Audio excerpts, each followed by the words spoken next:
Добрый день, вы слухаете падкаст «Зеленый вектор развіцця».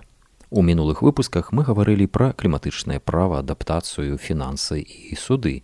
А сёння мы пагаворым пра ацэнку ўздзеяння на навакольнае асяроддзе, АУНа, і стратэгічную экалагічную ацэнку, СЭА.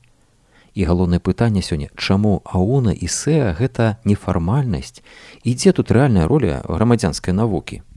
Пачнем з базавага.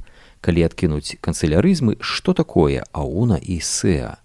Мы часта кажам, што гэта ацэнка, але ацэнка на аснове чаго? Калі проста адпавядаць, то гэта інструменты, якія дазваляюць да прыняцця рашэння зразумець, якія наступствы яно будзе мець для прыроды, людзей і тэрыторыі. Ацэнка ўздзеяння на навакольнае асяроддзе працуе з канкрэтнымі праектамі, а стратэгічная экалагічная ацэнка з планамі, праграмамі і стратэгіямі.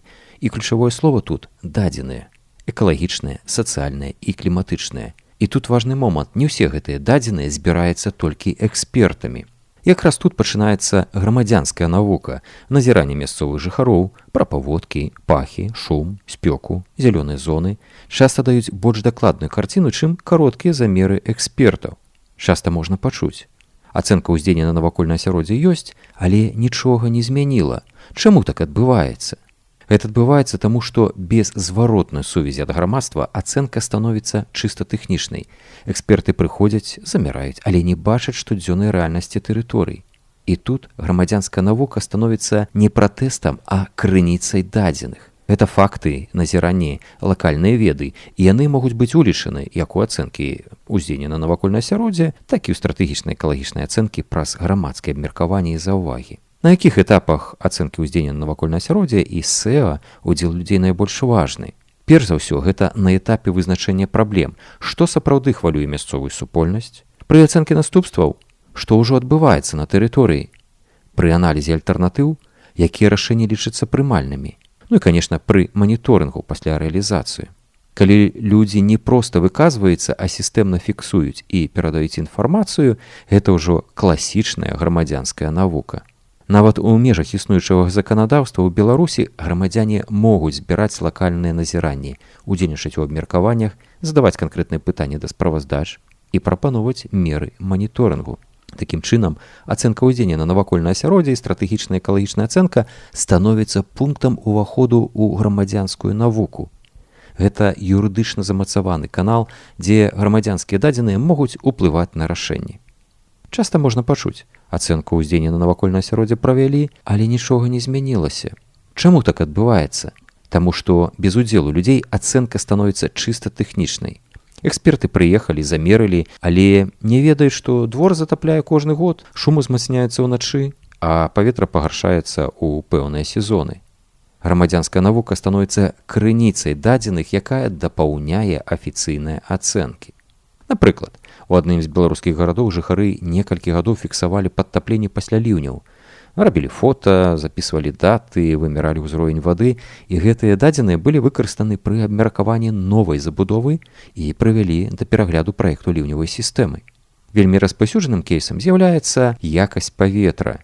Людзі ўсталёўваюць простыя датчыкі пылу і газаў, і калі ў справаздачы аб стане навакольнага асяроддзя сказана «уздзеянне незначнае», а дадзеных жыхароў паказваюць рэгулярнае перавышэнне канцэнтрацыі пылавых часцінак, гэта становіцца падставай для дадатковых мер або карэкцыі праекта.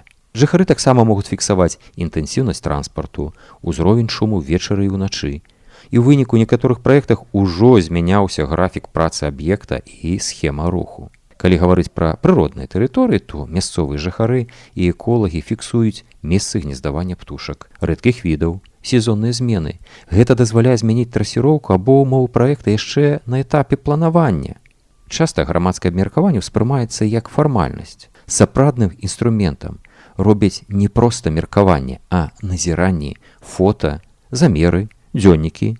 І гэта кардынальна змяняе размову. Факты складана ігнараваць. Часта думаюць, што ўдзел грамадзян – гэта рызыкі. Так ці гэта? Наадварот, для бізнесу гэта ранняе выяўленне праблем і меншая верагоднасць канфліктаў. А для ўлады гэта больш устойлівае рашэнне і вышэйшы ўзровень даверу. І калі вы захочаце далучыцца, то варта пачынаць з простага – назіраць, фіксаваць, параўноўваць дакументамі. Ацэнка ўздзеяння на навакольнае асяроддзе і стратэгічная экалагічная ацэнка – гэта юрыдычна замацаваны канал, дзе грамадзянскія дадзеныя могуць уплываць на рашэнні. Калі падсумоўваць, то ацэнка ўздзеяння на навакольнае асяроддзе і стратэгічная экалагічная ацэнка – гэта не толькі справа экспертаў, але і поле для грамадзянскай навукі.